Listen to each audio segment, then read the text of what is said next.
नमस्कार साथियों, आपका गुरु कृपा यूट्यूब चैनल में स्वागत है। आज की इस वीडियो के माध्यम से हम शीत युद्ध के दौर में जो प्रमुख बिंदु है, दो ध्रुवीय विश्व का प्रारंभ है। शीत युद्ध के दौर में इसका जो प्रमुख बिंदु है, दो ध्रुवीय विश्व का प्रारंभ, उसके बारे में हम जानकारी प्राप्त करेंगे। ये दो ध्रुवीय विश्व की स्थापना किस प्रकार से हुई थी, दोनों महाशक्तियों के द्वारा सबसे पहले कौन से महाद्वीप पर अपनी प्रभाव जमाना प्रारंभ किया था, अर्थात अपने गुटों का निर्माण करना प्रारंभ किया था, उसके बारे में हम जानकारी प्राप्त करेंगे। और फिर किस प्रकार से दोनों महाशक्तियों के द्वारा अपनी अपनी सैनिक शक्तियों का जो बढ़ोतरी की गई थी, अर्थात सैनिक शक्तियों को बढ़ाया गया था, वो किस प्रकार से किया गया था, उसके बारे में हम चर्चा करेंगे। इसको समझने के लिए हम एक छोटे से डायग्राम के माध्यम से हम इसको स्पष्ट करेंगे। तो आइए दोस्तों, हम चर्चा करते हैं कि दो ध्रुवीय विश्व का प्रारंभ महाशक्तियों के द्वारा सबसे पहले यूरोप महाद्वीप पर किया था, अर्थात इसकी दोनों महाशक्तियों की निगाहें सबसे पहले यूरोप महाद्वीप पर पड़ी थी। और इसी यूरोप महाद्वीप में जो राष्ट्र थे, उन राष्ट्रों को अपने अपने गुटों में मिलाने का प्रयास किया था। तो आइए दोस्तों, हम चर्चा करते हैं। एक छोटा सा ये डायग्राम है और इसी डायग्राम के माध्यम से हम क्या करेंगे, इसके दो गुटों का विभाजन करेंगे। ये आपके सामने एक छोटा सा डायग्राम है। जैसा कि दोस्तों आपको पता है कि ये है पश्चिमी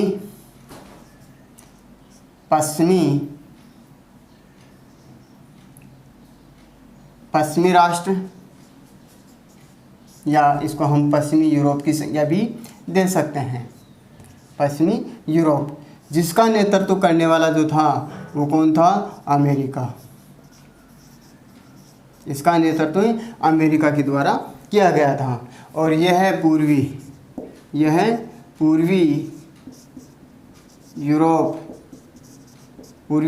यूरोप। कई बार दोस्तों एग्जाम में प्रश्न इस प्रकार से पूछ लिया जाता है कि शीत युद्ध के दौरान महाशक्ति के द्वारा सबसे पहले गुटों का विभाजन किस महाद्वीप में किया गया था, अर्थात सबसे पहले उसकी निगाहें किस महाद्वीप पर पड़ी थी, यूरोप महाद्वीप पर पड़ी थी। अर्थात यूरोप के राष्ट्रों को अपने शक्ति में मिलाना, अर्थात अपने गुटों में मिलाने का प्रयास किया था। तो पूरी यूरोप का नेतृत्व करने वाला था दोस्तों सोवियत संघ। दोस्तों इन दोनों महाशक्तियों के द्वारा, सोवियत संघ तथा अमेरिकन जो महाशक्तियाँ हैं, इन दोनों महाशक्तियों के द्वारा अपने अपने सैनिक शक्ति को बढ़ाने के लिए सैनिक गठबंधनों का निर्माण किया था। तो सबसे पहले अमेरिका के द्वारा नाटो की स्थापना की गई थी। किसकी स्थापना की गई थी, नाटो की स्थापना की गई थी। तो इसका नाटो का पूरा नाम है उत्तरी अटलांटिक संधि संगठन। उत्तरी अटलांटिक संधि संगठन,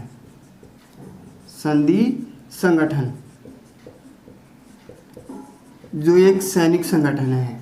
जो ये क्या है, सैनिक संगठन है। ये जो नाटो है वो एक कौन सा संगठन है, सैनिक संगठन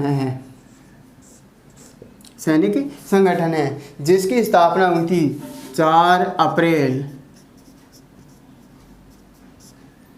1949 को। इसकी स्थापना कब हुई थी, 4 अप्रैल 1949 को हुई थी। दोस्तों ये बात पूछी जा सकती है कि नाटो का पूरा नाम क्या है तथा इसकी स्थापना कब की गई और ये किसके नेतृत्व में की गई थी। तो ये अमेरिका के नेतृत्व में नाटो का पूरा नाम जो है वो उत्तरी अटलांटिक संधि संगठन है, जिसकी स्थापना 4 अप्रैल 1949 को की गई थी। तो इसी के साथ में सोवियत संघ से ज़्यादा अमेरिका की शक्ति क्या हो गई, बढ़ गई। अब फिर उसके बाद में अमेरिका अपनी शक्ति को बढ़ाने का प्रयास जारी रखा। तो उसके बाद में उन्होंने सीएटो की स्थापना कर ली थी, जो 1954 में उन्होंने क्या की, सीएटो की स्थापना कर ली। और इसी सीएटो की स्थापना करने के साथ में दक्षिणी पूर्वी एशियाई दक्षिणी पूर्वी एशियाई क्षेत्रीय संधि संगठन, जो 1954 में इसकी स्थापना कर लिया था। अर्थात इस संधि के माध्यम से अमेरिका के द्वारा दक्षिणी पूर्वी एशियाई राष्ट्रों को भी क्या करना प्रारंभ कर दिया, अपनी ओर मिलाने का प्रयास जारी कर लिया था। तो इसी प्रकार से ये दो गुटों का निर्माण करके सोवियत अमेरिका ने अपनी सैनिक शक्ति में क्या कर ली, वृद्धि कर ली। और उसके बाद में सेंटो की स्थापना की, जो केंद्रीय संधि संगठन के नाम से जानी जाती है। सेंटो की स्थापना की थी, उसकी स्थापना थी 1955 में। तो इसी प्रकार से दोस्तों अमेरिका के द्वारा अपनी शक्ति को मजबूत बनाने के लिए 3 सैनिक गठबंधनों की स्थापना की थी, नाटो, सीटो और सेंटो। नाटो, सीटो, इसको सीटो भी बोलते हैं, नाटो, सीटो और सेंटो। तो इसी प्रकार से अभी जैसे ही अमेरिका ने अपनी शक्ति को क्या कर लिया, मजबूत कर लिया। जैसे दोस्तों मैंने आपको बताया था कि शीत युद्ध एक शक्ति संतुलन का नया रूप है। शीत युद्ध क्या है, शक्ति संतुलन की अवधारणा है। तो इसी के साथ में सोवियत संघ भी अपने प्रयासों में पीछे नहीं रहा। तो इन तीनों सैनिक गठबंधनों का जवाब उन्होंने अपने एक सैनिक संगठन के माध्यम से ही दिया था, जो उसका नाम है वार्सा पैक्ट। वार्सा पैक्ट अर्थात अमेरिका के द्वारा जो ये 3 सैनिक गठबंधन किए गए, इन तीनों का जवाब सोवियत संघ के द्वारा किससे दिया गया, वार्सा पैक्ट से दिया गया, जो 8 मई से 14 मई 1955 में वार्सा में सम्मेलन का आयोजन किया गया। और इसी कारण वार्सा में हुए सम्मेलन के कारण ही इसको किस नाम से जाना जाता है, वार्सा पैक्ट के नाम से जाना जाता है। पूर्वी जर्मनी सहित इसमें 8 राज्यों ने क्या लिया था, हिस्सा लिया था और सोवियत संघ की क्या की थी, स्थापना की थी। तो इसी के साथ में वार्सा पैक्ट का निर्माण किया गया था। तो ऐसे में माना जाता है कि 1955 में दोनों महाशक्तियों की शक्तियाँ क्या हो गई, बराबर हो गया था, संतुलनकारी बन गई। तो इसी के साथ दोस्तों इस प्रकार से जब विश्व का 2 गुटों में विभाजित हो गया, एक गुट का नेतृत्व सोवियत संघ अर्थात पूर्वी यूरोप का जो नेतृत्व था वो सोवियत संघ के द्वारा किया गया, और पश्चिमी राष्ट्र अर्थात पश्चिमी यूरोप का जो नेतृत्व था वो अमेरिका के द्वारा किया गया था। तो इसी के साथ ये पूरा विश्व क्या हो गया, 2 गुटों में विभाजित हो गया। इसी को हम विश्व राजनीति हम किसकी संज्ञा दे सकते हैं, 2 ध्रुवीय विश्व की संज्ञा दे सकते हैं। तो इसी के साथ दोस्तों मैं समझ सकता हूँ कि आपको ये 2 ध्रुवीय विश्व का प्रारंभ की जो ये घटना है, मैंने आपको एक छोटे से डायग्राम के माध्यम से समझाने का प्रयास किया है, वो आपको अच्छे से समझ में आ गया होगा। तो इसी को हम 2 ध्रुवीय विश्व की संज्ञा दे सकते हैं, जो आप अच्छे से बता सकते हैं कि 2 ध्रुवीय विश्व के प्रारंभ की जो प्रक्रिया थी वो सबसे पहले यूरोप महाद्वीप पर पड़ी, और यूरोप महाद्वीप को इसको 2 भागों में विभाजित किया गया था, पूर्वी यूरोप तथा पश्चिमी यूरोप। पश्चिमी यूरोप का जो था वो नेतृत्व अमेरिका के द्वारा किया जा रहा था, और पूर्वी यूरोप का नेतृत्व सोवियत संघ के द्वारा किया जा रहा था। अमेरिका ने अपनी सैनिक शक्ति को बढ़ाने के लिए 3 सैनिक गठबंधनों का निर्माण किया था, नाटो, सीटो और सेंटो। उसका जवाब दिया सोवियत संघ ने अपने वार्सा पैक्ट के माध्यम से। तो इसी प्रकार से इस समय तक दोनों महाशक्तियों की जो शक्तियाँ थी वो क्या हो गई थी, संतुलनकारी हो गई थी। इसी को हम किस नाम से जान सकते हैं, 2 ध्रुवीय विश्व के प्रारंभ के नाम से जान सकते हैं।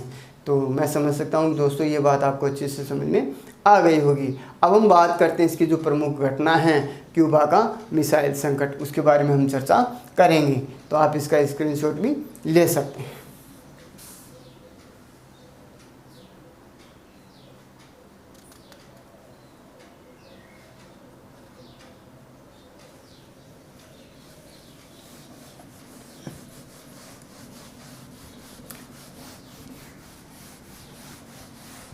शीत युद्ध के दौरान जो सबसे प्रमुख घटना मानी जाती है वो घटना है क्यूबा का मिसाइल संकट। शीत युद्ध के दौरान जो घटना मानी जाती है सबसे प्रमुख घटना वो है क्यूबा का मिसाइल संकट। इसी क्यूबा का मिसाइल संकट जो है, क्यूबा का मिसाइल संकट,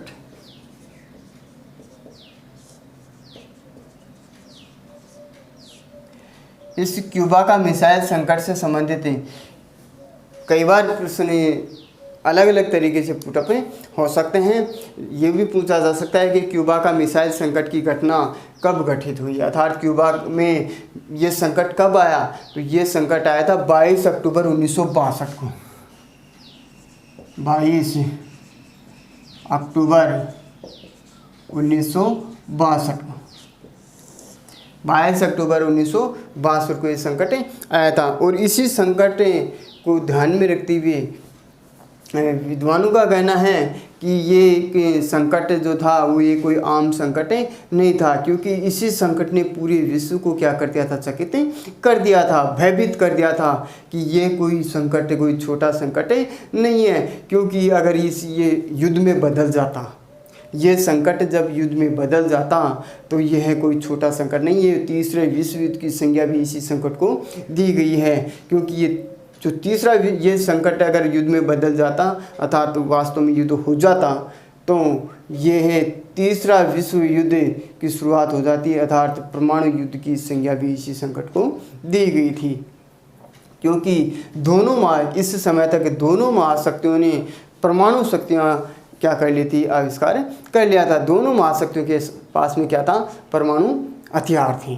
तो इसी के साथ हम इसके बारे में हम थोड़े विस्तार से चर्चा करेंगे कि क्यूबा का संकट किस प्रकार से आया, उसकी वजह क्या थी और किस कारण से क्यूबा में संकट उत्पन्न हुआ था, और इसको शीत युद्ध के अंतिम चरम बिंदु की संज्ञा क्यों दी गई है, उसके बारे में हम चर्चा करते हैं। दोस्तों, ये क्यूबा जो है, हम इसको एक छोटे से डायग्राम से स्पष्ट कर सकते हैं।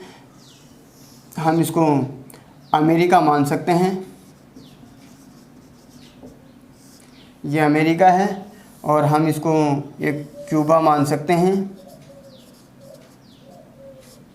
और इसको हम सोवियत संघ मान सकते हैं,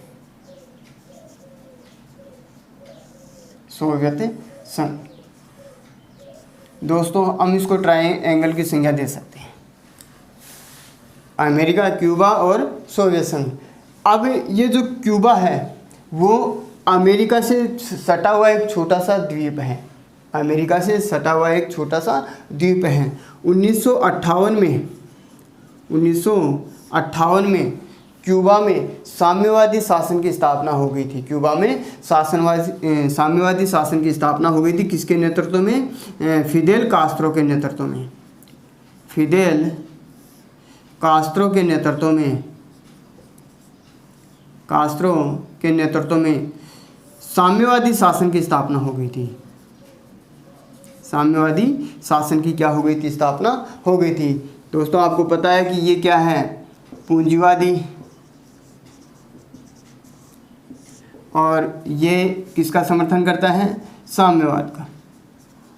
तो दोस्तों, आपको पता है कि जिसकी विचारधाराएं एक होती हैं उसमें मित्रता होना स्वाभाविक है। तो इसके माध्यम से, यानी कि क्यूबा में भी साम्यवादी शासन की स्थापना, और जो सोवियत संघ है वो भी साम्यवाद का समर्थक है, तो इन दोनों में मित्रता का होना स्वाभाविक है। तो इन दोनों में क्या होगी, मित्रता का होना स्वाभाविक है। इसी कारण से जो सोवियत संघ के जो समर्थक हैं वो है निकिता क्रुश्चेव।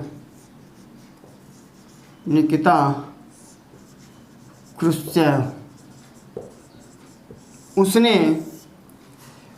क्रुश्चेव ने क्यूबा में जो है अपनी सैनिक सहायता दी गई। क्यूबा के जो फिदेल कास्त्रो उनको सैनिक सहायता दी, और इसी क्यूबा को सोवियत संघ का क्या बनाना चाहता था, सैनिक अड्डे में परिवर्तन करना चाहता था। ये किसकी सोच थी, निकिता क्रुश्चेव के आधार से क्यूबा को किस में बदलना चाहता था, रूसी सैनिक अड्डे के रूप में बदलना चाहता था, रूसी सैनिक अड्डे के रूप में बदलना चाहता था, सैनिक अड्डे के रूप में इसको क्या करना चाहता था, परिवर्तन करना चाहता था। तो इसी प्रकार से निकिता क्रुश्चेव के द्वारा क्यूबा में क्या कर दी गई, मिसाइलें तैनात कर दी गई थी। किसके खिलाफ? अमेरिका के खिलाफ उसने क्या कर दी, मिसाइलें तैनात कर दी। अब अमेरिका के जो उस समय में जो नेतृत्व करने वाले थे वो थे John F Kennedy. John F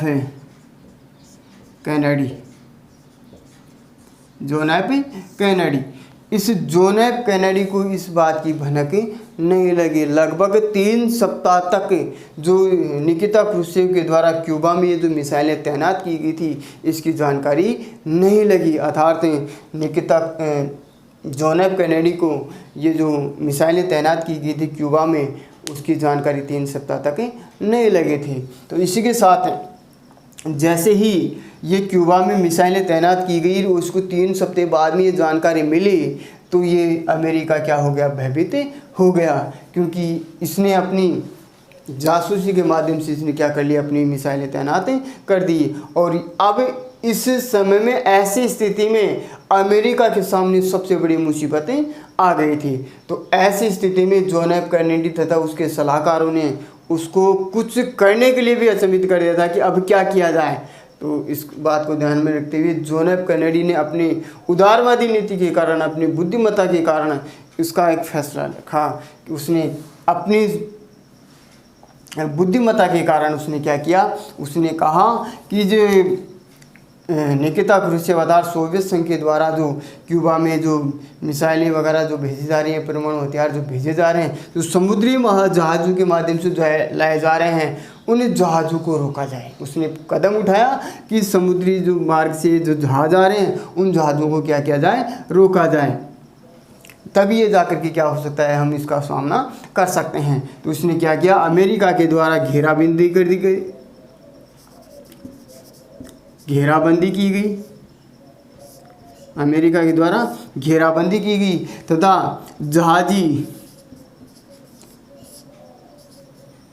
बेड़ों को रोकने का प्रयास किया,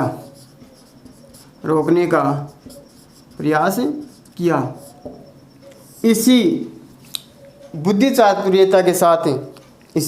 चातुर्यता के साथ अमेरिका ने क्या किया, इस संकट को क्या किया, अमेरिका के द्वारा इस संकट को टाला जा सका।